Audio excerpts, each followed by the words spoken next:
Sejam bem-vindos ao canal Espirais de Luz. Eu estou muito feliz com esse canal porque a gente está chegando, gente, a mais um final de ano com muita palestra, com muito conteúdo, com muito estudo, com muita informação compartilhada, né? E eu acho que isso nos deixa cada vez mais gratificados. Eu falo em nome da equipe toda do Espirais de Luz, porque são muitos médiuns voltados ao trabalho do amor, do afeto, da caridade, da intenção positiva. E isso daí, para mim, já vale muito, com certeza, e vale muito para a espiritualidade, porque isso daqui não é meu nem dos médios. Isso aqui é da espiritualidade. É um trabalho feito para que você possa ter acesso a esse tipo de informação e acesso também a. Gente, a espiritualidade é maravilhosa. Só isso que eu tenho para falar para vocês. Porque ela te leva totalmente para Deus. Isso é um fato. E aí, quando você pensa nisso, você pensa em, poxa, reencarnação, prova, expiação. E hoje eu vou falar sobre uma coisa que ninguém acha que é uma provação, mas é. Hoje eu vou falar sobre a aprovação do poder. Isso, prova, um poder como prova. Olha, desde pequenos nós somos condicionados a aceitar os conceitos de sucesso e realização que os nossos pais receberam dos próprios pais deles e vão acabar repassando para os seus filhos como valores imutáveis no convívio social. Então, o que que a gente aprende? Que a verdade é que a visão materialista da maioria dos encarnados passa de uma geração para outra com uma postura, né? Como uma postura. Isso vai como postura correta. Você tem que tomar durante uma reencarnação para ter sucesso. Gente, dentro desses muitos erros e acertos, nós temos a mesma ideia que a maioria das famílias tem sobre o trabalho. Por exemplo, para se alcançar o sucesso, ou se tem um emprego com um salário excelente e que nunca vai te mandar embora, ter uma estabilidade para a vida inteira, tá? Ou se tem um emprego, ou se tem um cargo, na verdade, de responsabilidade ou de comando, já que hoje em dia o status dentro de uma empresa às vezes é mais bem visto do que o próprio salário do indivíduo. E é isso aí que é o perigoso, porque a gente aprende desde pequenininho que para ser feliz e para se dar bem, você tem que ter muito dinheiro, você tem que ter a casa própria, você tem que ter um carro próprio, você tem que ter algo próprio, enfim, desse carro, dessa casa, vai querer avião, vai querer navio, vai querer terras, vai querer o mundo, entendeu? Enfim, a primeira coisa implantada na mente de um ser, dentro de um seio familiar, como educação de sucesso, é o materialismo. Infelizmente. Infelizmente. E eu vejo muitas amigas e amigos falando assim: ai, Max, eu entendo isso, mas o dinheiro é necessário. Sim, a necessidade do dinheiro está ali, ela nunca vai deixar de não existir. Mas você tem que saber como utilizar isso. Em vez de você dar ênfase à sua vaidade, você podia dar ênfase à sua caridade. Isso nos leva para uma pergunta, gente, uma pergunta incrível, que ela fala assim, olha, e é uma pergunta que incomoda muita gente. O quanto pesa a responsabilidade de um cargo de chefia? Sabe por quê? Olha, enquanto a gente sonha em ocupar uma nova função, muitas vezes a gente consegue ver a maioria das pessoas perseguindo nomeações para cargos altos ou de chefia, fazendo com que disputem assim entre eles assim com muito ardor, sabe? Lugares que vão conferir autoridade sobre outros. Isso é muito comum. Mas alguns se imaginam no tal cargo, né? E até projetam boas intenções, ações em seus pensamentos a favor daqueles que irão comandar com tudo, né? Existe um problema aí. Porque você vai fazer isso, você vai pensar, você vai imaginar, você vai bolar planos e falar, eu vou fazer isso, eu vou fazer aquilo e tal, tal, tal. Só que na hora que você põe a mão nesse poder, acontecem algumas coisas estranhas. Por exemplo, quando assumem os postos de comando, eles se esquecem dos objetivos reais para os quais foram ali colocados. Porque a vaidade faz com que aquele ser eleve o ego dele a tal ponto dele achar que ele ganhou aquilo porque ele é extremamente merecedor disso, tá? E ele esquece, ele esquece todos aqueles planos que ele fez quando ele era humilde, tentando o cargo, e se torna outra pessoa. Por quê? Porque ele vai ali passar a agir aí em seu próprio favor. Aí ele gera atitudes, escolhas ruins, na tentativa frenética e obsessiva de não perder o posto alcançado e, claro, ao mesmo tempo, satisfazer a vontade dele mesmo. Isso tudo criando uma imagem para aqueles que são superiores a ele, de que ele é extremamente essencial e insubstituível para aquele lugar. Mas ele agora se olha dali com vários subordinados dependentes da sua vontade. E aí está o problema, que é uma massagem no ego. Para vocês entenderem mais ou menos, eu vou contar uma historinha, porque a historinha sempre enriquece o nosso entendimento.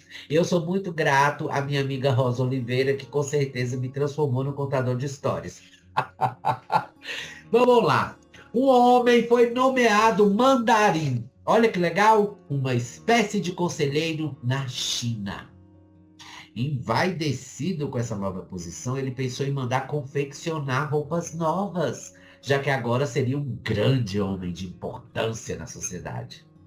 Então, um amigo lhe recomendou que buscasse um velho sábio, que era um alfaiate especial que sabia dar a cada cliente o corte perfeito.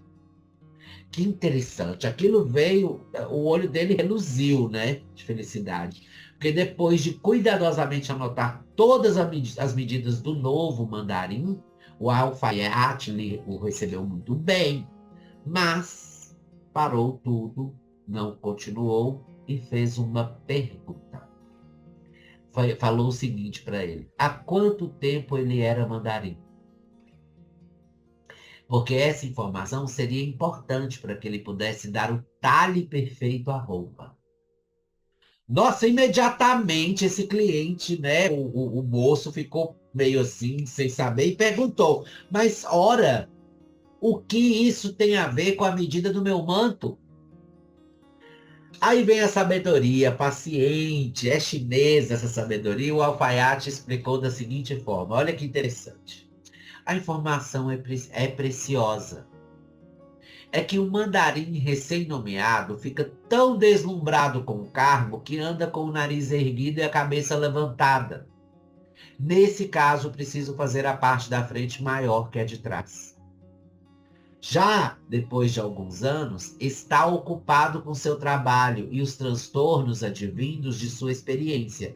Então ele torna-se sensato e olha para diante para ver o que vem em sua direção e o que precisa ser feito em seguida. Para esse, eu já costuro um manto de modo que fiquem igualadas as partes da frente e a de trás. Mais tarde, bem mais tarde, sob o peso dos anos, o corpo desse mandarim vai estar curvado pela idade e pelos trabalhos exaustivos, sem se falar na humildade que ele adquiriu pela vida de esforços. Aí é o momento que eu vou fazer o manto com a parte de trás mais longa. Portanto, preciso saber há quanto tempo o senhor está no cargo para que a roupa lhe assente perfeitamente. Ele respondeu que tinha sido recém-nomeado e em seguida saiu da loja pensando muito mais nos motivos que levaram seu amigo a lhe indicar aquele sábio alfaiate e menos no tamanho do manto que ele iria fazer para ele. Exatamente, está aí. É uma história que fala de uma maneira muito básica o que a gente precisa saber. Cargos e funções são sempre responsabilidades que nos são oferecidas pela divindade, por Deus. E isso é para o nosso progresso e nossa trajetória na carne. E a gente faz isso e transforma isso em motivo de vaidade. E acredita-se ainda superior ou melhor que os outros. Gente, o maior exemplo que nós temos na história está na vida de Jesus, e é Pilatos. Ele assegurou a Jesus que tinha o poder de vida e morte, e que em suas mãos estava o destino de suas horas seguintes. Você sabe como é que Jesus respondeu ele? Ele disse: procurador, a autoridade de que desfrutas não é tua. Foi-te concedida e poderá ser-te retirada. E isso aconteceu porque apenas poucos anos após a morte de Jesus, o poder de Roma retirou do procurador da Judéia, Pôncio Pilatos, toda a sua autoridade. Ele perdeu o cargo, o prestígio e tudo que acreditava que fosse eterno em suas mãos. Esse é o fim de Pilatos. E olha o que ele fez. Se me perguntassem qual é a pior prova, a de ser pobre ou de ter recursos, eu responderia que é de ter recursos. Sabe por quê?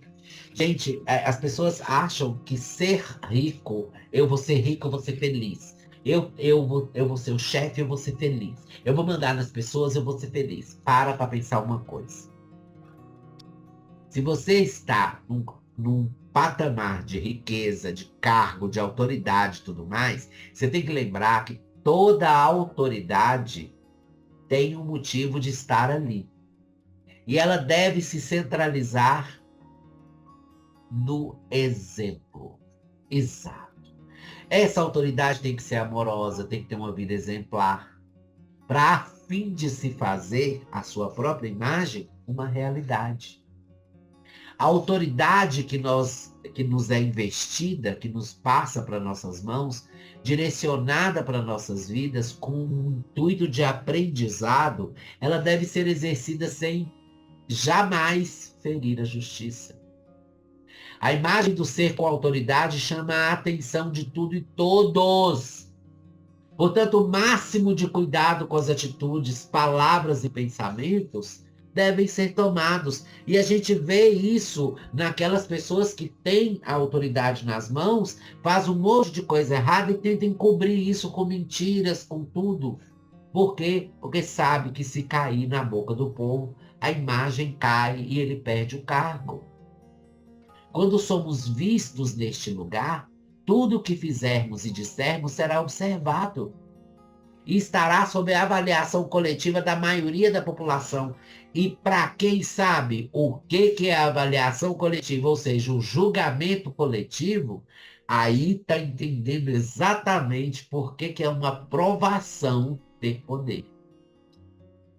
Enquanto a maioria de condição financeira e de status mais simples tem a chance de errar e acertar sem tanto alarde, meu amigo, aquele que assume a posição social de autoridade vai precisar ser mais do que um simples indivíduo.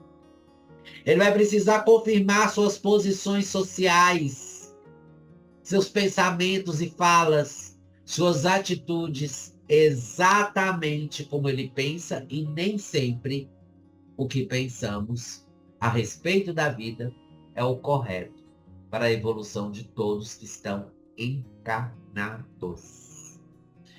Pois é, e aí é que está a história mais pesada ainda. Por quê?